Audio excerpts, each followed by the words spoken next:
Today on Hugh's Garage, I'm going to show you how to change out a thermostat on a 2015 to 2017 Ford F150 with the 2.7. First step, you're going to disconnect the negative battery terminal on your battery. It's a 10 millimeter. Just a heads up, make sure your engine is cool. Next step, you're going to take this cap off. Once you got that off, you're going to go to the driver's side, go up under here. You're going to see a little red cap. By that red cap, there's going to be like a little spot that comes out. Just hook you up a hose to it. This is going to be a flathead. Once the hose is hooked up, put it in like a bucket or something. Take a flathead, turn it this way, like that. And then all the coolant will start coming out.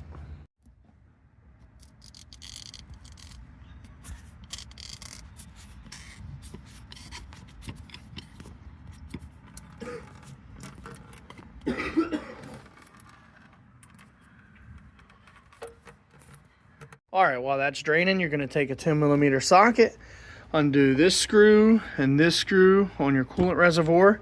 You're going to pull it up, leave all the hoses attached, kind of move it over, and that way you'll have more room to work.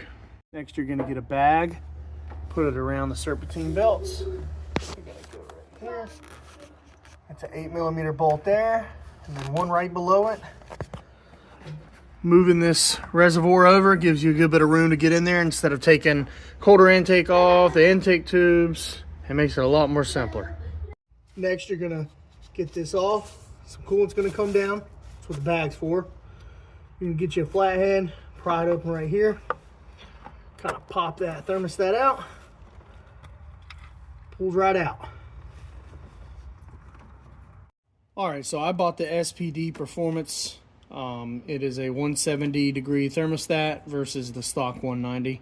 It doesn't come with the O-ring. You use the factory O-ring. So all you'll do is take it off the old one. Just be easy, make sure it's not stuck on there. And then you'll put it right on the other one to go to put on the install. Once you got the new thermostat in and you got that O-ring placed back in there and it's all secure really good, then you're going to put the housing back on it and put the 2 screws in. All right, once you got that installed back in there, make sure you got it tight. Make sure the O-ring's good, no leaking. You're gonna put this reservoir back where it goes. It's 2, I believe it's 10 millimeter bolts. You're also gonna come down here. Try to see if I can get a good angle. You're gonna tighten that red cap back down. After that, you're gonna start filling up this reservoir. Once you got the coolant level up to the max, put your cap back on.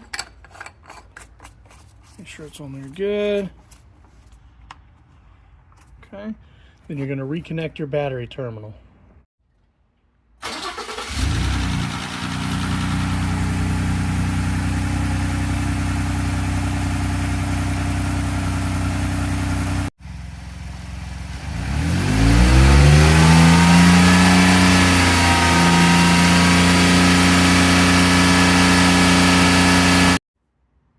After you do all that, you're going to take the cap off.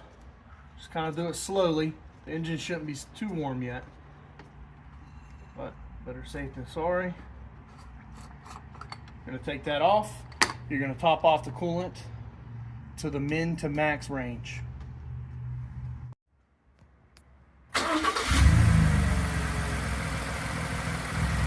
Now you're going to let it run till it gets to normal operating temperatures. After that, you're gonna go back up to 3,500 RPMs for about 30 seconds, and then you're gonna check everything again. After you do that process a couple times, let it cool down for about 20-30 minutes. Come over here, slowly take your radiator cap off. Make sure that your levels are good. If not, then top them off. Come over here to your radiator hose, give it a couple squeezes. That's gonna get rid of that excess air that you got in the system.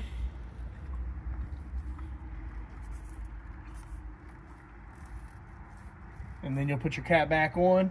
If you still need to top it off, then go ahead and top it off again. All right, once you do that, you're gonna crank it up, let it get back to normal operating temperatures. Also, you're gonna cut your heat on high.